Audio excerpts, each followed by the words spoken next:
नमस्कार, सन्मार्ग लाइव में आपका स्वागत है। आपके साथ मैं हूं रेखा और इस वक्त हम मौजूद हैं जगन्नाथ मंदिर के सामने। कुछ ही दूरी पर हम खड़े हैं और हम आपको एक ऐसी तस्वीर से रूबरू कराने जा रहे हैं जिसके बारे में जानना लोगों को बेहद ही ज़रूरी है। यूँ तो सरकार स्वच्छता अभियान के दावे करती है, लाख वादे करती हैं, लेकिन उसकी जो सच्चाई है वो हम अपने कैमरे के माध्यम से आपको दिखाएंगे। हम चाहेंगे कि हमारे जो सहयोगी है वो कैमरे में इन तस्वीरों को दिखाएं। मंदिर के सामने तालाब है, तालाब में श्रद्धालु आते हैं, यहाँ से वो पैर हाथ धोते हैं, स्नान करते हैं और मंदिर में जाते हैं। लेकिन आप तस्वीरों में साफ तौर पे देख सकते हैं कि किस तरीके से इस तालाब में गंदगी का अंबार लगा हुआ है।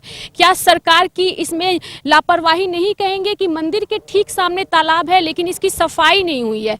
मंदिर तालाब को आप साफ तौर पे देख सकते हैं, वहाँ पे तस्वीरों में आप देख सकते हैं घाट बनाए गए हैं, लोग यहाँ पे श्रद्धालु आते हैं, पूजा करते हैं, छठ व्रत भी करते हैं। यहाँ तक कि आप देख सकते हैं कि छठ व्रतियों के लिए भी वहाँ स्थान बनाए गए हैं, लेकिन सफाई के नाम पे जो है वो सिर्फ एक खाना पूर्ति हो रही है। पानी की समस्या गर्मी में लोगों को झेलनी पड़ी, लेकिन उसके बाद भी सरकार इतनी जागरूक नहीं हुई कि वो इस तालाब का सौंदर्यीकरण कर सके। हमारे साथ कुछ श्रद्धालु इस वक्त यहाँ मौजूद हैं, बैठी है, महिला हैं। मैडम, क्या नाम हुआ आपका? जी, गीता देवी। जी गीता जी, आप बताइए, आप शाम के समय यहाँ पे बैठी हुई हैं, आप आनंद ले रही हैं, लेकिन क्या आपको मज़ा आ रहा है गंदगी के बीच में बैठने में? जी नहीं, लेकिन मजबूरी है, बैठना पड़ता है ना। घर में रहे बोर हो जाते हैं हम लोग, तो थोड़ा सा आते हैं यहाँ पर बैठने के लिए। क्या चाहती हैं, सरकार से क्या उम्मीद करती हैं? सरकार से यही उम्मीद करते हैं कि तालाब को सुंदरीकरण किया जाए, इसको देख रेख किया जाए। ये तालाब शुरू से ही इतना गंदा है या अभी गंदा हुआ है? ये शुरू से ही बहुत गंदा है जी।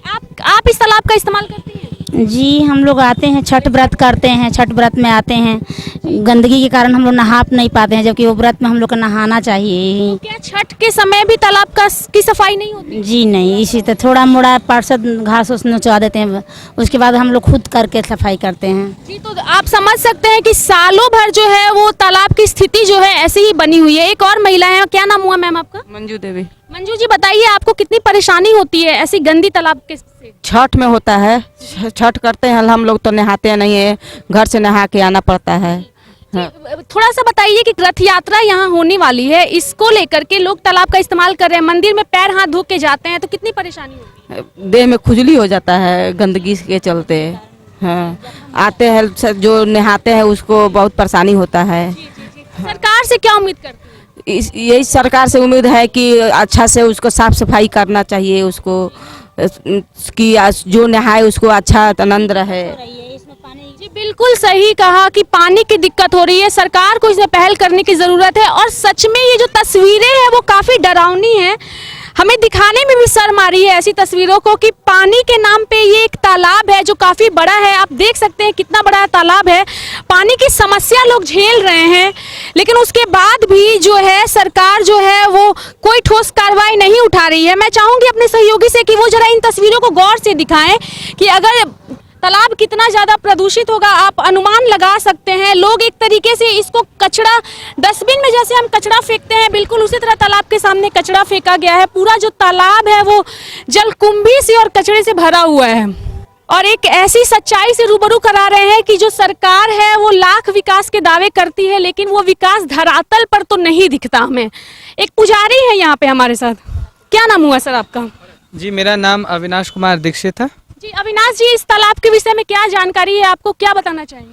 जी, जब 1691 में जब इस मंदिर की स्थापना हुई थी तब उस समय इस तालाब को बनाया गया था। यहाँ एक तालाब और उसके बगल में एक और तालाब है, दो तालाब को बनाया गया था।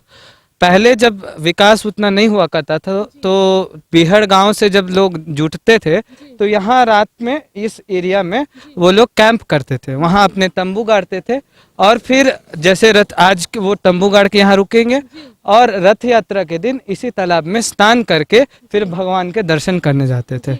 और भगवान का दर्शन पूजा में जो भी पानी का इस्तेमाल होता था इसी तालाब से एक पुजारी अपने कंधों पर उठा के बांस का बग्घी बनाकर उसको कंधे पर उठा के। ये आप उस समय की बात बता रहे हैं, बताइए अभी इतना जो प्रदूषित तालाब है इससे आप लोगों को कितनी परेशानी हो रही है? जो आपने बताया हमें, क्या अभी भी ऐसी चीजें होती हैं? जी अभी तो ऐसी चीज़ें नहीं हो रही हैं, क्योंकि इस तालाब का पानी इतना गंदा हो गया है कि एक दो बूंद भी अगर आपके शरीर पर पड़ जाए तो आपको फिर अच्छा पानी भी आप अगर इस्तेमाल करें तो आपको पैर में और हाथ में खुजली जब इतनी परेशानी है तो क्या आपने कभी तालाब के सौंदर्यीकरण के लिए आप लोगों ने आवाज उठाया है? हम लोगों ने बहुत बार आवाज़ उठाया, हमने माननीय पार्षद को भी बहुत पत्र लिखे, मेयर के पास गए कि इस तालाब का सौंदर्यीकरण कीजिए। यहाँ सबसे मेन दिक्कत यही है कि लोग यहाँ आके वहाँ देखिए, आप देख सकते हैं कि अभी भी लोग वहाँ गाड़ी धो रहे हैं। गाड़ी का जो कचरा है, ग्रीस है, वो इस तालाब में आ रहा है और इस तालाब को प्रदूषित कर रहा है। जी तो बिल्कुल सही कहा आपने। और मैं अपने दर्शकों को बता दूं कि सरकार तो लापरवाह है ही, लेकिन इसके साथ साथ आम जनता भी जागरूक नहीं है। इसका जीता जागता उदाहरण यही है कि ये जो कचरा फेंका गया है नदी में, इस कचरे को फेंका किसने है? हमारे और आप जैसे आम जनता ने भेजा है, फेंका है। तो अगर हम जनता, आम लोग अगर जागरूक हो जाएं तो हम गंदगी को, प्रदूषण को साफ तौर पे रोक सकते हैं। कुछ तस्वीरें और दिखाना चाहेंगे कि वहाँ लोग खड़े हैं, अपनी गाड़ियों को धो रहे हैं, इसी तालाब के पानी से धो रहे हैं, और इसके साथ ही जो गाड़ी का कचरा है वो पूरी तरह से तालाब में फेंक दिया जा रहा है। मैं अपने सहयोगी से चाहूंगी कि एक तस्वीर उधर जूम करके दिखाएं। एक छोटा सा बच्चा उधर है जो पानी में नहा रहा है। आप समझ जाइए कि पानी की घोर किल्लत है। लोग पानी में गंदगी तो फैलाते ही हैं, इसके साथ ही लोग इस पानी का इस्तेमाल भी करते हैं दिनचर्या के लिए। जी तो आपने देखा कि जागरूकता की घोर कमी है, चाहे वो सरकार हो या आम जनता हो। आम जनता ने गंदगी फैलाया है और सरकार जो है वो जागरूक नहीं है तालाब के सौंदर्यीकरण को लेकर के। बहुत बड़ा सवाल है जो हम सन्मार्ग के माध्यम से छोड़े जा रहे हैं कि पानी की घोर किल्लत होने के बाद भी आखिर सरकार इतनी जागरूक क्यों नहीं है कि वो तालाबों का सौंदर्यीकरण कर सके और आम जनता की भलाई करे। इसके साथ ही हम ये भी सवाल छोड़े जा रहे हैं कि लोगों को जागरूक होने की बहुत ज़रूरत है कि वो इस तरीके से तालाब को गंदा ना करे, क्योंकि जो तस्वीरें हैं वो अपने आप में बहुत सारी चीज़ें कहती हैं कि गंदगी फैलाने वाले हम ही लोग हैं, हम ही गंदगी फैला रहे हैं और हम ही उस गंदे पानी को इस्तेमाल भी कर रहे हैं। सहयोगी दीपक के साथ रेखा मिश्रा, सन्मार्ग लाइव, रांची।